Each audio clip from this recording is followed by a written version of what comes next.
हमने अपने लास्ट वाले वीडियो में सीरीज और पैरेलल कॉम्बिनेशन ऑफ रजिस्टर्स के बारे में पढ़ा था, उसका फॉर्मूला देखा था, उसका सर्किट डायग्राम कैसे ड्रॉ करते हैं किया था। अब जो मैं टॉपिक पढ़ाने जा रहा हूँ आपको और आप लोग सीखने जा रहे हैं वो है electrical energy. Electrical energy and power. So जो एनर्जी है, एनर्जी का कॉन्सेप्ट तो हर जगह ही सेम है कि एनर्जी में कैपेसिटी होती है कुछ करने की। The ability to do something or the capacity to do something is called as energy, and power is the rate of consumption of energy or the rate of work done, right? तो जो energy है, अगर मैं energy लिखूं, energy E is equal to, मैं लिख सकता हूं वर्क डन। Work done. और अगर आपको फॉर्मूला पता है वोल्टेज का, तो वोल्टेज का फॉर्मूला जो होता है, voltage V is equal to होता है W बाई क्यू। और आप इसे लिख सकते हैं एनर्जी बाई क्यू। तो यहाँ पे Q क्या है? Q है चार्ज। क्या है? चार्ज। सो जो वोल्टेज होता है, voltage V is work done. Work done per unit charge होता है। क्या होता है? Work done per unit charge. जब आप वोल्टेज का फॉर्मूला लिखते हो, मैं साइड में लिख रहा हूं और इसका कलर चेंज कर लेता हूं, V is equal to W by Q. तो वेरी इजली आप इससे, आपको दिखने लगा होगा कि W की वैल्यू फाइंड आउट कर सकते हैं। कैसे? W is equal to Q into V. और अभी हमने यहाँ पे देखा कि जितना आप एनर्जी स्पेंड करते हो यूजफुल तरीके से, उतना काम होता है। वैसे आपकी एनर्जी कुछ ना कुछ काम जरूर करेगी, या तो वो लाइट देगी, हवा देगी, हीट देगी, या कुछ मैकेनिकल काम करेगी, लेकिन आपकी एनर्जी किसी ना किसी फॉर्म में जरूर कन्वर्ट होती रहती है। So here I can write the work done is equal to Q V, और energy E is equal to Q V. तो ये क्या हो गया? ये हो गया हमारा फॉर्मूला एनर्जी का। अब पावर क्या होती है? पावर होती है work done per unit time. Power, power P is equal to work by time, right? तो अभी हमें फॉर्मूला मिल गया वर्क का। और हम यहाँ पे अगर इसको सब सिंपली वैल्यू को लाके, ये वाली वैल्यू को लाके सब्सटीट्यूट करें वर्क की जगह पे, तो क्या मिलेगा हमें? हमें मिलेगा Q V by T is equal to power. Q V by T is equal to power. और आपको पता है कि Q by T, Q by T, ये जो वैल्यू है क्यू बाई टी, ये किसके बराबर होती है? ये होती है बराबर करंट के। तो मैंने लिख दिया power is equal to V into I. मैं नए पेज पे आ रहा हूं, वहां से करेंगे इसको। तो ये आ गया मैं नए पेज पे। नए पेज पे मैंने क्या लिख दिया? Power, power is equal to V I, है ना? और जो फॉर्मूला मिला था एनर्जी का, energy is equal to, energy is equal to Q into V, it means charge and voltage. तो अब यहाँ पे ये तो मेरा हो गया फॉर्मूला कंप्लीट पावर का और एनर्जी का भी। आगे अगर आपको इसको यूज करना है, मान लीजिए कि आपको इसमें रेजिस्टेंस की वैल्यू लगानी है, वोल्टेज की वैल्यू लगानी है, करंट की वैल्यू लगानी है कहीं पे, है ना? तो आप इसको थोड़ा और सिंप्लीफाई कर सकते हो बाय यूजिंग ओम्स लॉ। तो जब आप ओम्स लॉ का यूज करते हो, तो ओम्स लॉ क्या है? Ohm's law V is equal to I R होता है। आपको इस दोनों फॉर्मूले में, पावर में कहीं ना कहीं V दिख रहा है ना? यहाँ पे V दिख रहा है, यहाँ पे भी V दिख रहा है। अगर मैं v की जगह पे आई आर रख दूं तो जो मेरा फॉर्मूला है पावर का फॉर्मूला तुरंत बदल जाएगा, किसमें हो जाएगा ये आई आर इंटू आई, जिसको मैं लिख सकता हूं आई स्क्वायर आर, है ना। और जो एनर्जी का फॉर्मूला है, एनर्जी के फॉर्मूले में अगर मैं इसको रख दूं तो ये क्या मिल जाएगा, मुझे मिल जाएगा Q into I R, right. अब ये क्या हो गया, ये मुझे मिल जाएगा कैसे, Q आई आर, ये एक फॉर्मूला हो गया। लेकिन अब यहाँ पे चार्ज भी है, यहाँ पे करंट भी है, आर है, ये थोड़ा सा बैठ नहीं रहा है। तो इसको क्या हम कर सकते हैं, अगर मैं थोड़ा सा इसमें ट्रिक यूज करूं, क्या वो ट्रिक हो सकती है कि मैं ना इसमें सिंपली क्या करता हूं, टी से मल्टीप्लाई करके टी से डिवाइड कर देता हूं। अब ये यहां पे आपको अपने लॉजिक का इस्तेमाल करना होगा, और यही है लर्निंग। ऐसा नहीं है कि आपने ये फॉर्मूला देख लिया और ये कैसे आया, ये तो बुक में है ही नहीं कहीं पे। आप यहाँ पे अपने लॉजिक का इस्तेमाल कीजिए, आपने जो अपना बेसिक्स पढ़ा है उसका इस्तेमाल कीजिए। तो ये क्या हो गया, अब आपको यहाँ पे t से मैंने मल्टीप्लाई कर दिया, तो आपको t से डिवाइड कर, जब मैंने किया है इस इक्वेशन को, तो आप देखो ना ये क्या दिख रहा है।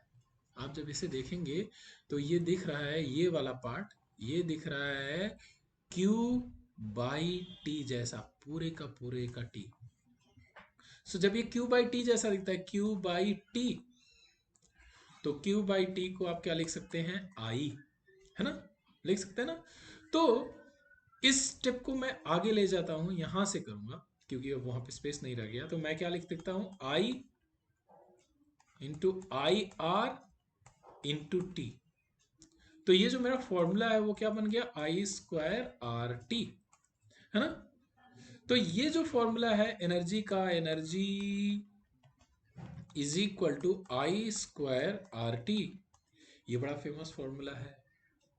ये कहा जाता है जूल्स लॉ ऑफ हीटिंग। क्या बोलते हैं इसको, जूल्स लॉ ऑफ हीटिंग। क्या फॉर्मूला है, आई स्क्वायर आर टी, मैं यहां पे लिख देता हूं। फिर एनर्जी का फॉर्मूला जो है वो आपको मिला है, energy is equal to I square R T.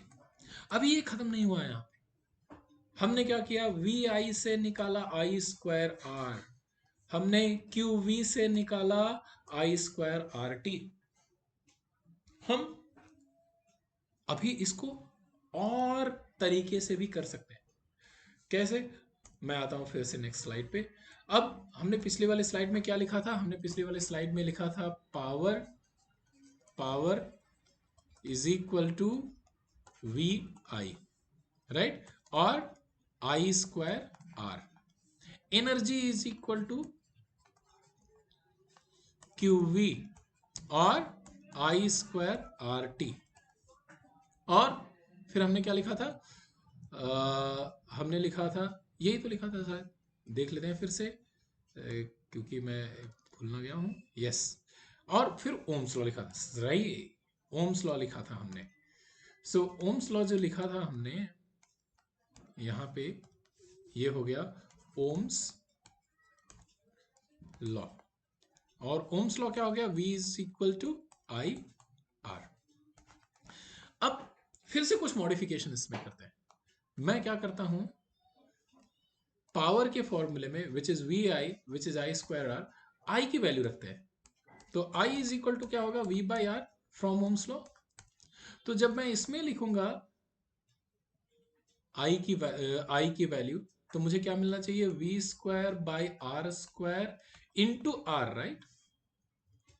अब ये वाला आर स्क्वायर को कैंसिल करता है, तो पावर इज इक्वल टू क्या हो जाता है, वी स्क्वायर बाई आर। और यहां पे एनर्जी का जो फॉर्मूला है, एनर्जी का फॉर्मूला आप फिर से इसको मॉडिफाई कर सकते हैं, जैसे हमने पावर के फॉर्मूले को मॉडिफाई किया, तो आपने लिखा V square by I R square into R into T, है ना। तो ये आर स्क्वायर, आर को कैंसिल करेगा और ये हो जाएगा V square by R T, है ना। तो आपको अब कितने फॉर्मूले मिल गए? तीन तीन फॉर्मूले मिल गए पावर के और एनर्जी के अलग अलग तरीके से। अब इस पे बेस्ड आप क्वेश्चंस भी सॉल्व कर सकते हैं। कोई भी क्वेश्चन लीजिए, आप उसको बड़े आसानी से सॉल्व कर सकते हैं। अब यहाँ पे एक दूसरी चीज भी आती है जहाँ पे आप कंफ्यूज हो सकते हैं, और वो है यूनिट ऑफ एनर्जी, है ना। यूनिट ऑफ एनर्जी को ना मैं न्यू स्लाइड में करूँगा। यूनिट ऑफ एनर्जी को नई स्लाइड में करेंगे, और वो नई स्लाइड एक मैं ऐड करता हूँ यहाँ पे। वो हो गई नई स्लाइड यहाँ पे। अब unit of energy, so first of all unit of जो एनर्जी है, आपको पता है unit of energy is joule. Unit of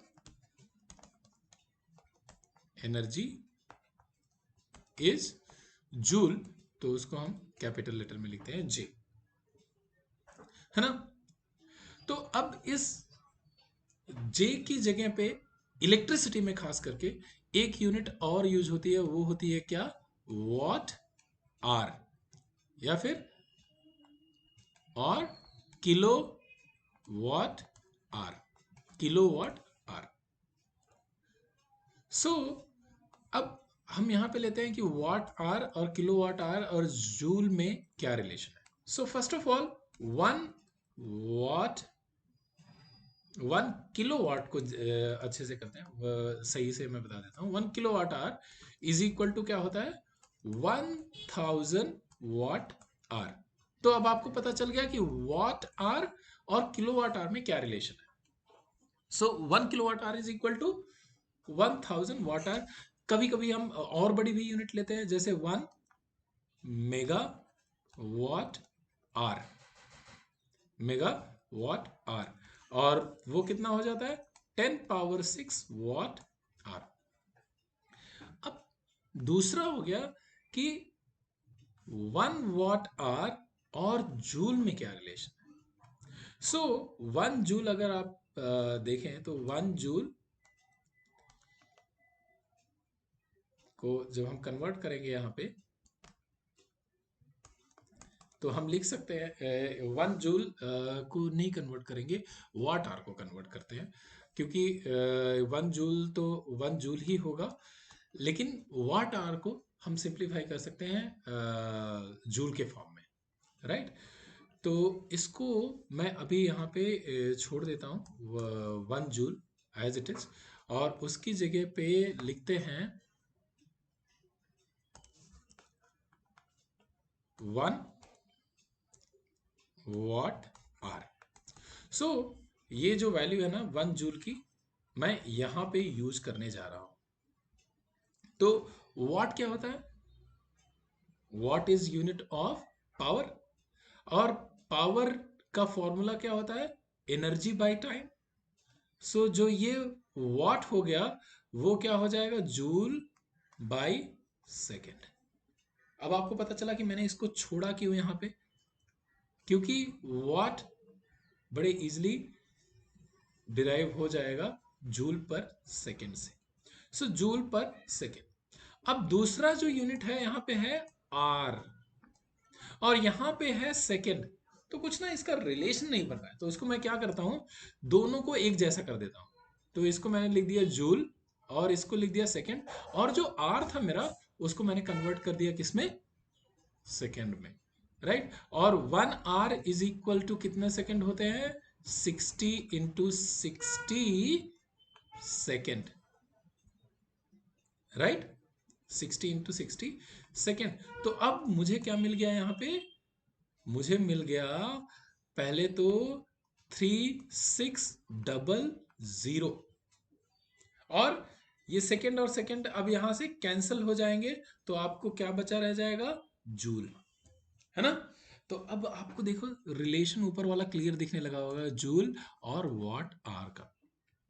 so 1 watt hour is equal to 3600 joule, or 1 watt hour could be also written as 3.6 into 10 power 3 joule. हाँ, अब जो next slide है, next slide पे हम कुछ करते हैं, कुछ क्वेश्चंस लिखते हैं। सो इमेजिन करिए there is a heater, okay, and electric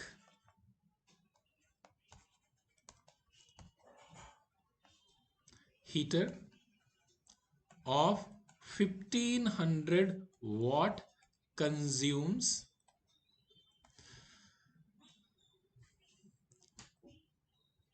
20,000 joule of energy.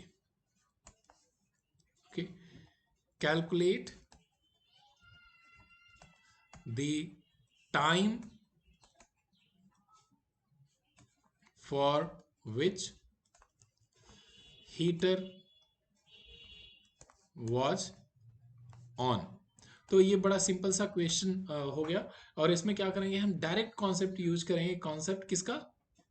Power is equal to work done by time का, राइट? और आई कैन राइट पावर की value, we can write the power की value, what is that? 1500 watt, right? And then we can write the value of energy consumed, which is 20,000 joule divided by time, or time is equal to 20,000 joule divided by 1500।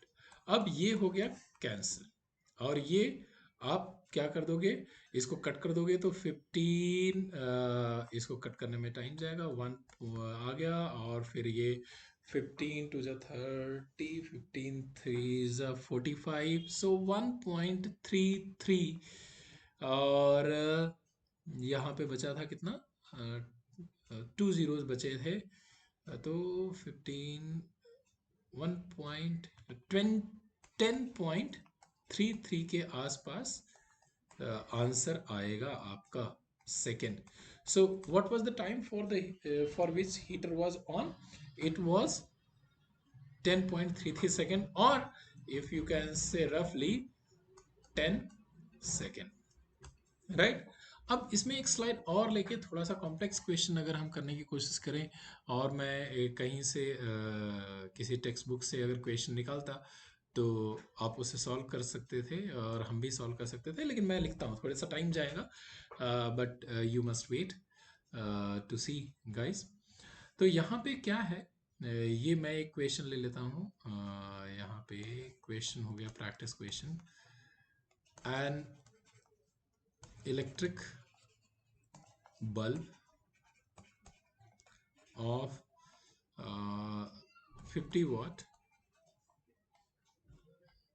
works at 220 volt, 220 volt for 5 hours every day, every day।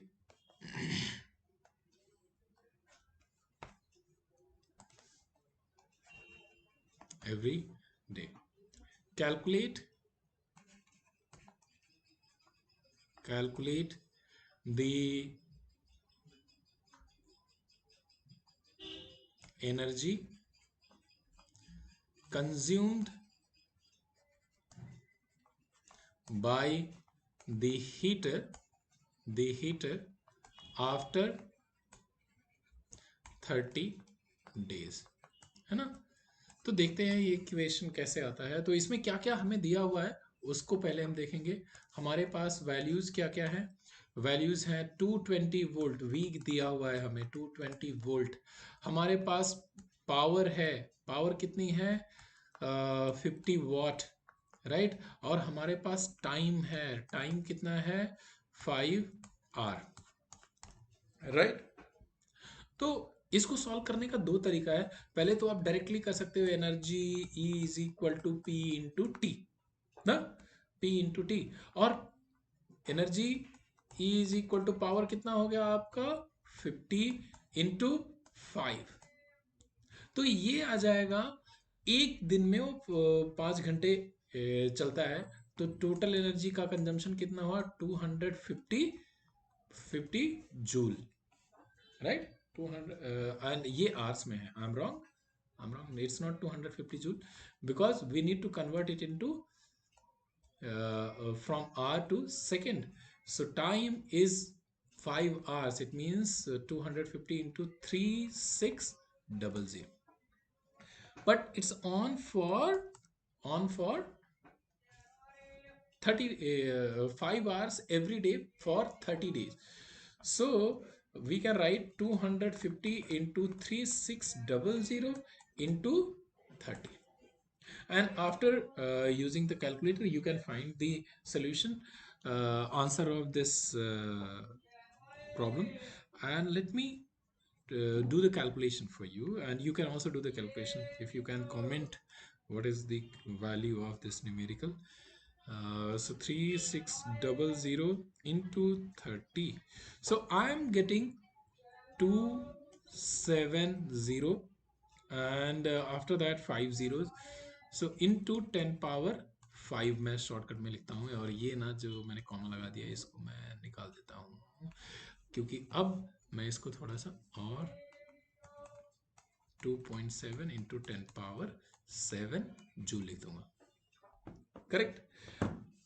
दूसरा तरीका क्या है इसको, अगर मान लो कि power आपको नहीं दी होती है, मान लो कि इस इक्वेशन में पावर आपको नहीं दी हुई है, तब आप दूसरे तरीके से सॉल्व कर सकते हो। तब थोड़ा सा क्या, तब ये ट्रिकी हो जाएगा, तब आपको यहाँ पे करंट की वैल्यू चाहिए होगी।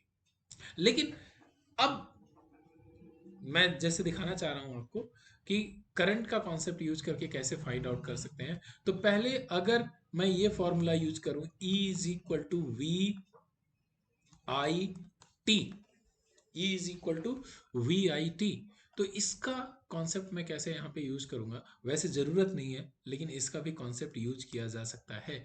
तो कैसे, पहले मुझे पता करना पड़ेगा what is current, and current is equal to power का फॉर्मूला यूज करके पता करना पड़ेगा।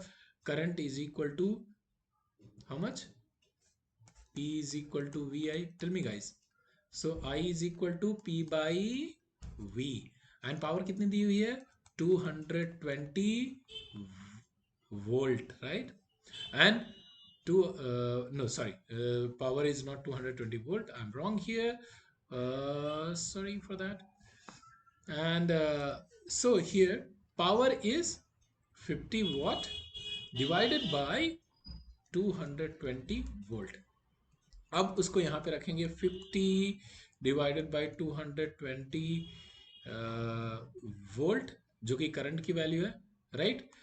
अब वोल्टेज वाली वैल्यू रख दो यहाँ पे, वोल्टेज कितना हो गया 220 वोल्ट इनटू टाइम, है ना। अब टाइम की वैल्यू आपको पता ही है, 5 इंटू 30 करोगे आप उसको, तो इस तरीके से भी सॉल्व कर सकते हो। लेकिन ये यहाँ पे जरूरी नहीं है, आपको तब ये फॉर्मूला यूज करना है जब आपको वोल्टेज दिया हो, करंट दिया हो और टाइम दिया हो, ठीक है।